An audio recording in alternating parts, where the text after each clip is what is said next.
இந்த வீடியோவில் எங்களோட பிசியில் வந்து எப்படி SQL சர்வர் டவுன்லோட் செய்வது என்பது பற்றி இந்த வீடியோவில் பார்க்கலாம். குரோமை ஓப்பன் பண்ணி அதில் வந்து SQL சர்வர் டவுன்லோட்ன்றதை கொடுத்து முதலாவது வர அந்த லிங்கை கிளிக் பண்ணி இதில் இருக்கிற இதில் வந்து ஸ்க்ரோல் பண்ணி நம்மண்ட எக்ஸ்பிரஸ் என்ற வேர்ஷனை வந்து அதில் இருக்கிற டவுன்லோட் என்ற பட்டனை கிளிக் பண்ணினோம்னா நாங்கள் ஃப்ரீயாக வந்து SQL வந்து எங்களோட பிசியில் வந்து இன்ஸ்டால் பண்ணி கொள்ளலாம். எக்ஸ்பிரஸ் வேர்ஷனுக்குரியது டவுன்லோட் நவுன்றதை கிளிக் பண்ணி நாங்கள் SQL சர்வரை வந்து பிசியில் வந்து இன்ஸ்டால் பண்ணி கொள்ளலாம்.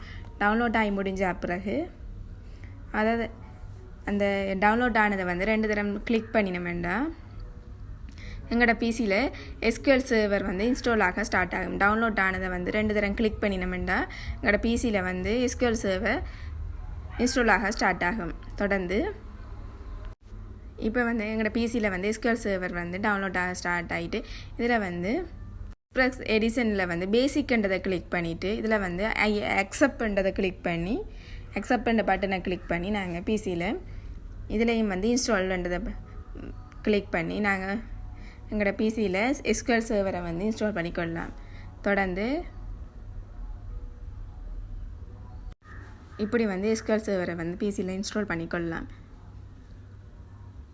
SQL இப்படி இன்ஸ்டால் ஆகி முடிஞ்ச பிறகு SQL இன்ஸ்டால் SMMSன்றதை கிளிக் பண்ணி இன்ஸ்டால் SMMSன்றதை கிளிக் பண்ணி SQL சர்வர் மேனேஜ்மெண்ட் ஸ்டூடியோ வந்து இன்ஸ்டால் பண்ணணும். இதில் இருக்கிற free download SQL server management ஸ்டூடியோன்றதை கிளிக் பண்ணினோம்னா நாங்கள் SQL சர்வர் மேனேஜ்மெண்ட் ஸ்டூடியோ வந்து இன்ஸ்டால் ஆகி டவுன்லோட் ஆகி முடிஞ்ச பிறகு அதை வந்து இன்ஸ்டால் பண்ணணும்.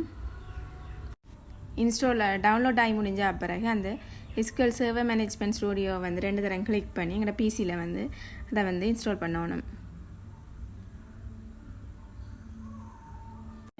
இன்ஸ்டால் என்ற பட்டனை கிளிக் பண்ணி SQL சர்வர் மேனேஜ்மெண்ட் ஸ்டூடியோ வந்து பிசியில் வந்து இன்ஸ்டால் பண்ணணும்.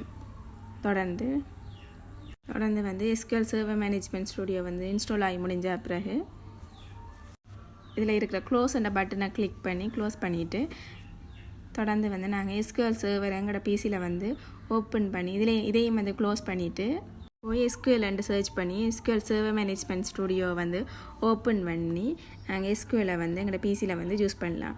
SQL சர்வர் மேனேஜ்மெண்ட் ஸ்டூடியோ வந்து இதை வந்து க்ளோஸ் பண்ணிவிட்டு SQL எக்ஸ்பிரஸ் அதை வந்து க்ளோஸ் பண்ணிவிட்டு SQL சர்வர் மேனேஜ்மெண்ட் ஸ்டூடியோ வந்து சர்ச்சில் ஓப்பன் பண்ணி நாங்கள் SQL டேட்டாபேஸ் டேபிள் அதில் வந்து க்ரியேட் பண்ணி கொள்ளலாம்.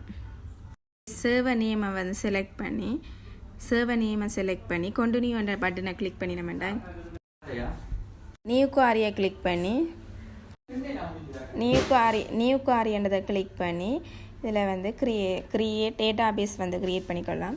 கிரியேட் டேட்டாபேஸ் அங்கே க்ரியேட் பண்ண வேண்டிய டேட்டாபேஸில் நேமை கொடுத்துட்டு கிரியேட் டேட்டாபேஸ்ன்ட்டு அங்கே க்ரியேட் பண்ண வேண்டிய டேட்டாபேஸில் நேமை கொடுத்துட்டு எக்ஸிக்யூட் என்ற பட்டனை கிளிக் பண்ணி இப்படியே டேட்டாபேஸை வந்து க்ரியேட் பண்ணிக்கொள்ளலாம்.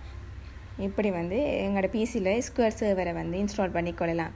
மேலும் இது போன்ற தொடர்ச்சியான வீடியோக்களை பெற சேனலை சப்ஸ்கிரைப் செய்து கொள்ளுங்கள். நன்றி.